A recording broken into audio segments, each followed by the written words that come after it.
Salut à vous mes champions et championnes, j'espère que vous allez bien de votre côté, c'est Daichamp. Donc on se retrouve pour les pronostics de SummerSlam 2019, donc le pay-per-view qui aura lieu ce dimanche. Je fais cette vidéo très tard parce que j'ai retrouvé un petit peu de travail, donc c'est pour ça que je n'ai pas eu le temps de tourner, donc je vous explique la situation. Donc, pour les pronostics, alors je vais rajouter un match entre autres parce que d'après les derniers SmackDown, d'après les derniers Raw et SmackDown, ce qui s'est passé, Roman Reigns n'a pas de match et il se pourrait qu'il aura un match contre Buddy Murphy vu que son adversaire aurait pu être Samoa Joe ou Daniel Bryan, mais les deux ont directement nié que c'était pas eux. Samoa Joe c'est sûr, ce qu'on a vu à Raw, mais pour Daniel Bryan on n'est pas sûr. Donc à propos de tout ça, attends mais mon son est peut-être un peu fort là. Oh là ouais, mon son était trop fort au niveau du de l'enregistrement. Donc, il se pourrait qu'il y aura un match entre Roman Reigns et Buddy Murphy. Donc, je reviens au sujet. Donc, pour l'instant, moi, je le rajoute dedans. Et je dirais une victoire de Roman Reigns parce que Buddy Murphy, il n'a pas été utilisé depuis le début. Donc, je le vois mal gagner s'il a un match. Donc, on va passer au pré-show, donc c'est-à-dire, je pense qu'il va être le pré-show, donc pour le titre Cruiserweight, on aura Drew Gulak contre Oney Lorcan, donc encore une fois, je ne m'intéresse plus au Cruiserweight classique, donc je vais quand même dire une victoire de Drew Gulak, même si j'y crois pas trop. Attendez, faut que je vérifie un truc. Ok, ça d'accord, ça je suis d'accord. D'accord. Ah, excusez-moi. Et je vais rajouter un autre match parce qu'il nous manque ce match-là aussi. Je pense qu'il peut être dans le pré-show aussi vu que c'est SummerSlam. Je vais rajouter un autre match dans le pré-show. Je vais rajouter Ali contre Shinsuke Nakamura pour le titre intercontinental parce que Ali a battu le champion intercontinental il y a une semaine, je crois. Donc à SmackDown, peut-être qu'il pourrait y avoir un match entre Ali et Shinsuke Nakamura. Après, on a les titres par équipe de SmackDown. Donc, qui sont les champions déjà? Vu qu'on les voit plus beaucoup, les champions de SmackDown. Oula mince, j'ai un trou.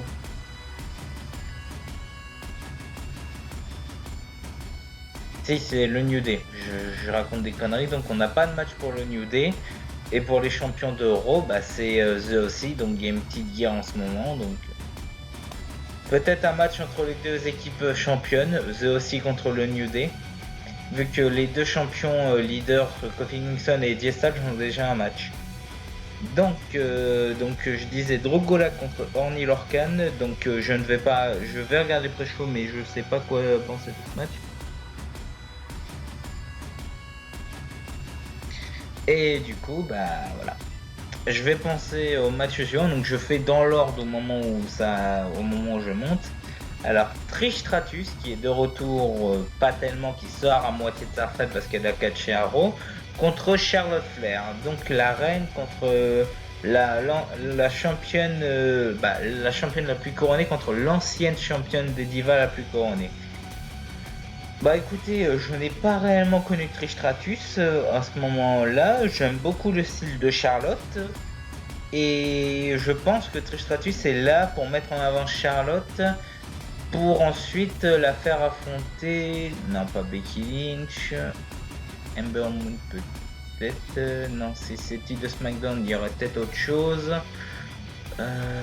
titre de Raw, Becky Lynch, Natalia, pourquoi pas faire affronter Natalia, mais on a déjà vu cette rivalité aussi, les Flair contre les Hart, donc je ne sais pas. Mais je vais quand même dire une victoire de Charlotte, peut-être. Ah ouais, peut-être que Charlotte pourrait se faire en face contre Alexa Bliss et Nikki Cross qui sont les nouvelles championnes par équipe. Pourquoi pas. Donc Charlotte Flair qui remporte le match. Moi je vois que ça comme situation. Je ne vois pas Trish Stratus gagner. Elle sort à peine sa retraite.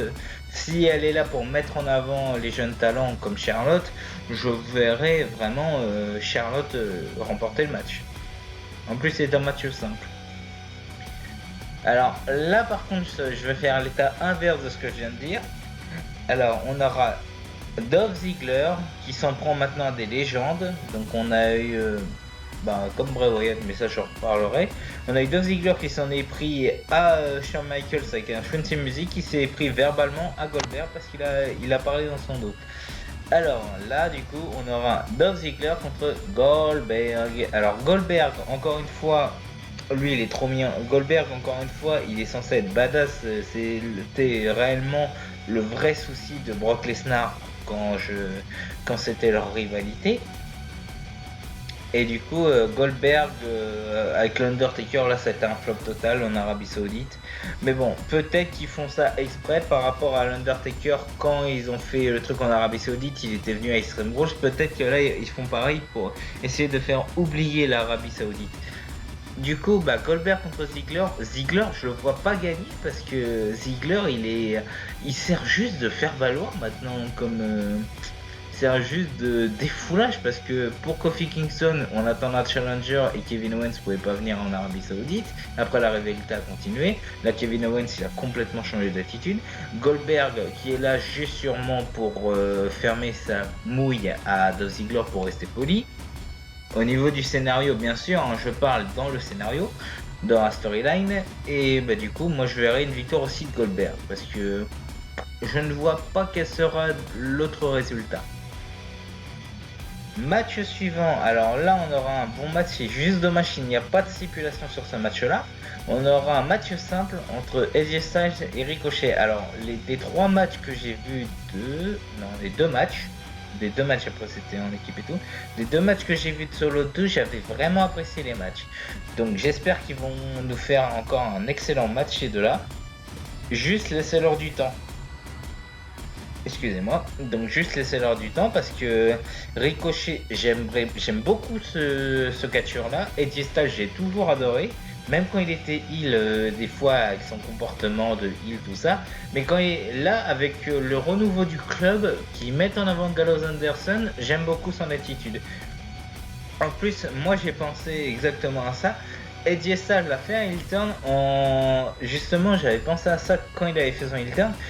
Pour moi, Styles a fait son heel turn pas par rapport au fait que le club lui mettait la pression, mais par rapport au fait que Ricochet s'est moqué un petit peu de lui. C'est genre le jeune qui se moque du vieux, etc. Parce que Ricochet est plus jeune que Styles. Et Styles a fait tout et n'importe quoi. Et Ricochet, il vient de débuter dans le même roster. Styles était déjà champion quand Ricochet était à NXT. Donc moi, le truc que j'ai vu dans ma tête, c'est simplement Styles a fait son heel turn par rapport au fait que Ricochet lui a manqué de respect. Mais, dans la storyline, ça a bien marché. Parce qu'en plus, ils ont mis Gallows Anderson dedans, donc voilà. Mais pour ce match-là, je vais quand même pronostiquer une victoire de Styles. Ricochet, je sais pas ce qu'il va faire après, mais non, certainement pas contre Lesnar. Non, certainement pas contre Brock Lesnar. Mais Styles, Ricochet, j'attends beaucoup de ce match et une victoire de Styles, même si j'hésite avec Ricochet. Match suivant. Ah bah alors là, oui. Je parlais de Bray Wyatt il y a quelques minutes. Voilà, on va en parler. Finn Balor contre Bray Wyatt. Alors Finn Balor en humain, pas en démon, je précise, contre The Fiend, donc le monstre Bray Wyatt. Honnêtement, j'adore tellement ce nouveau personnage. Le monstre, il fait peur, il a une musique d'ambiance qui fait peur, il apparaît quand les lumières sont éteintes. Honnêtement, j'adore énormément ce personnage de Bray Wyatt. Il a renouvelé totalement son personnage de chef de culte à ce monstre à double personnalité parce qu'il a une partie gentille avec sa Firefly Funhouse, donc des petits trucs à la Muppet Show. Et Bray Wyatt qui est le monstre, là, le vrai monstre qui est. Honnêtement, Finn Balor, il a perdu le titre intercontinental. Je pense que la rivalité va continuer. Je ne vois pas Balor gagner tout de suite. Je pense qu'il faut faire gagner Bray Wyatt pour son premier match de retour en plus parce qu'il n'a pas encore gagné. Il faut faire gagner Bray Wyatt pour son premier match de retour. Et après, pourquoi pas plus tard, pourquoi pas peut-être à WrestleMania ou à Royal Rumble, même si la vérité ça m'étonnerait qu'il tourne jusque là. Mais SummerSlam. Ah, pourquoi pas au Survivor Series sinon. au Survivor Series qui arrive très bientôt parce que SummerSlam c'est dans 3 mois. Donc Survivor Series, pourquoi pas avoir un démon contre Bray Wyatt. Ça serait tellement cool. Donc pour moi, victoire de Bray Wyatt et pour plus tard, j'espère avoir un match entre le démon et le monstre. Match suivant. Alors là, du coup, ce match, je l'attends. D'après ce que je pense, ça risque d'être un squash match parce que, vu ce que je sais, il y a. Et ça, c'est les rumeurs que j'avais vues. Le match, c'est Kevin Owens contre Shane McMahon. Et la stipulation, c'est si Owens perd, il quittera la WWE. Alors, je ne pense pas qu'ils vont faire. Je pense pas qu'ils vont faire ce Kevin Owens CM Punk, ce nouveau Kevin Owens en mode CM Punk partir de la WWE. À moins qu'ils vont faire comme, à moins qu'ils vont faire simplement comme Cena, il a été viré, mais il va tout faire pour revenir. Donc voilà. Donc si Owens perd, je ne pense pas que ça va arriver. Kevin Owens, je pense qu'il risque de gagner le match. Et d'après ce que je vous ai dit, ça risque d'être un match très rapide. Et je vous ai pas dit son adversaire. Son adversaire, c'est the best in the world, Shane McMahon. Vous allez me détester quand j'ai fait ça. Non, Shane McMahon, pour moi, c'est pas du tout best in the world, encore une fois. Mais bien sûr, Kevin Owens, j'apprécie grandement son changement d'attitude. Shane McMahon, ok, avec The Miz, c'était cohérent. Même si d'habitude c'est le Miz, mais au moins ça a rendu Miz face parce qu'il était heal pendant un bon moment. Ok, avec The Miz, je comprends. Avec Roman Reigns, en plus il a Drew McIntyre en garde du corps, j'ai pas compris. Et là avec Taker, ça a été pire que tout. J'ai pas du tout compris non plus. Bon, voilà. Donc pour Kevin Owens, c'est quand même cohérent parce que Kevin Owens a clairement dit ouais, Shane prend tout le spot des superstars parce que Shane n'est pas un catcheur. Et là, je le confirme vraiment parce que la famille McMahon, il y a quelques mois à Noël, au moment des fêtes, ils ont dit va y avoir du changement, ils vont donner la parole au peuple, etc., etc., etc. Que dalle. Donc, Kevin Owens, j'apprécie grandement son personnage, et ça, c'est depuis sûrement que Bischoff est responsable de SmackDown. Et par rapport à Raw, c'est Paul Heyman, mais je vous en parlerai plus tard. Donc, Kevin Owens, vainqueur pour ma part, et Shane McMahon, j'espère qu'on va plus le voir beaucoup parce que je n'en peux plus, moi, de le voir. Match suivant, alors, je regarde, ouais, ok, c'est ça. Alors, match suivant, du coup, ça sera Bayley contre Ember Moon. Donc, c'est Bayley qui a choisi son adversaire. Un match qui m'intéresse beaucoup. Bayley, je l'aime bien championne parce que depuis Money in the Bank, elle est en top audience, on va dire. Elle est en top applause du public. Elle est appréciée du public. Ember Moon est aussi appréciée du public. En plus j'aime énormément les deux, mais d'après ce que j'ai vu sur les rumeurs, encore une fois c'est à prendre avec des pincettes, il se pourrait que Bayley conserve pour un retour de Sasha Banks heel. J'ai envie de dire pourquoi pas, même si franchement Ember Moon mérite largement un titre maintenant quoi. Elle a assez attendu, je voudrais que Ember Moon remporte le titre. Bayley j'apprécie beaucoup, mais j'apprécie encore plus Ember Moon quoi. Donc j'hésite beaucoup, mais je vais quand même rester sur l'idée que le retour de Sasha Banks, ça peut faire un bon truc. Donc Bayley qui conserve le titre. Je vais passer au deuxième match féminin. Donc pour le Raw Women's Champion, donc là il y a une stipulation. Mine de rien, c'est peut-être la seule stipulation du match. Et ouais, c'est la seule stipulation de cette carte. Si je compte pas le Owens Shane, ça sera un match de soumission. Donc on aura pour le titre de Raw, on aura Becky Lynch contre Natalya. Alors Natalya, elle a été mise en avant, j'aime beaucoup, mais ça m'étonnerait qu'elle puisse remporter le match parce que encore une fois, souvenez-vous, Natalya est amie avec Ronda Rousey qu'on n'a pas vu depuis WrestleMania. Est-ce que ça annoncerait un match entre les deux après? Parce que Becky Lynch a son titre depuis WrestleMania. Est-ce que ça annoncerait pas un Becky Lynch Ronda Rousey solo qu'on attendait depuis un moment? Je me tâte, mais je ne vois pas Natalia remporter le match. D'autant que j'apprécie beaucoup Natalia. Mais j'apprécie encore plus Becky Lynch, donc Becky Lynch qui conserve son titre. Match suivant, donc là on va passer aux 2 titres majeurs. On va passer pour le titre WWE, on aura un match simple, encore une fois. Kofi Kingston contre le challenger Randy Orton. Alors Randy Orton, je ne vois pas en fait pourquoi il pourrait gagner le titre, parce que, ok, c'est grâce à lui que Kofi a remplacé Ali. D'accord, je suis d'accord. C'est grâce à lui qu'on a eu la Kofi Mania. Je suis d'accord. Mais après, il a fait quoi? Orton, il a fait le Money in the Bank. Et après, ouf, plus rien. Je ne pense pas que Orton risque de gagner le titre, parce que s'il gagne le titre, il sera à 14 comme Triple H. Non. Je pense que Kofi Kingston reste un bon champion. Quoique, ça fait depuis WrestleMania qu'il a le titre. Ça fait un bon moment déjà. Ça fait 4 mois. Mais Orton, non, je le vois pas crédit. Orton, je le vois pas. Parce que en plus, si je fais en fonction du match suivant, par rapport au fait que je vais en reparler, mais l'adversaire Survivor Series, vu qu'il adore les pros légers, en plus j'aimerais beaucoup voir ce match, donc ça serait Kofi Kingston contre le champion universel s'il remporte le match contre le challenger que je vais vous dire juste après, je vous garde la surprise. Donc Kofi Kingston contre Randy Orton, non, je pense que c'est Kingston qui va remporter le titre. Parce que il y a les New Day qui viennent devenir champions. Si le champion majeur il perd son titre et que le reste de son champion par équipe, ça le fera pas. Donc non, je pense jusqu'à Survivor Series, voire peut-être jusqu'à Survivor Series, voire même au prochain pay-per-view, voire même jusqu'à WrestleMania ou au Rumble, Kofi peut garder son titre. Donc je pense qu'il va gagner.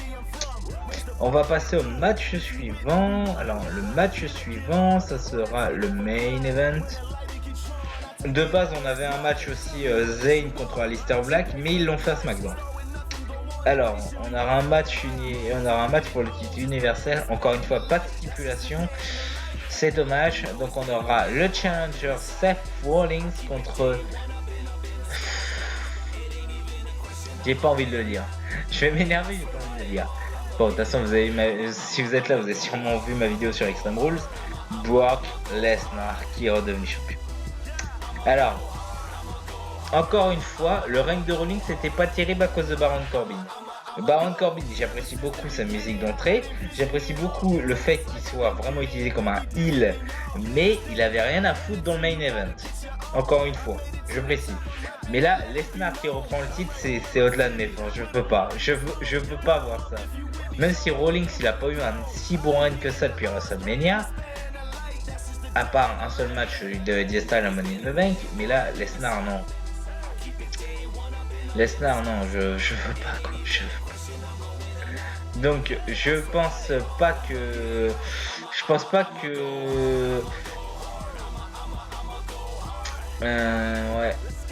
Ouais, parce que Brock Lesnar qui est champion, sachant que Fox, ils vont avoir SmackDown en octobre. Non, je pense que Lesnar va quand même conserver le titre, même si c'est pas ce que je veux. Je pense que Lesnar, il vient de l'avoir le titre, donc je pense pas qu'il va le perdre aussitôt. Je me suis dit peut-être, mais encore une fois, je me tâte encore une fois. Mais moi personnellement, je voudrais avoir Rollins et un réel challenger. Après, parce que Lesnar, moi j'en peux plus sérieusement. Il est là, il est absent. Bon là, on l'a vu 3 fois par semaine. Peut-être parce que Heyman est en charge complet de Raw. C'est peut-être pour ça qu'on le voit plus souvent, mais c'est pas ça qui va m'arranger pour l'apprécier. Encore une fois, Rollins, je veux qu'il remporte le titre. Lesnar, je n'en peux plus. Bon bah écoutez les champions, ça fait déjà une bonne petite vidéo. Donc j'espère que cette vidéo vous aura plu. N'hésitez pas à me dire vos pronostics dans les commentaires. Sur ce, je vous laisse, prenez soin de vous, bon pay-per-view à vous et bonne fin de semaine pour tout le monde. Tout dépend d'où quand vous regardez la vidéo. Salut à tous!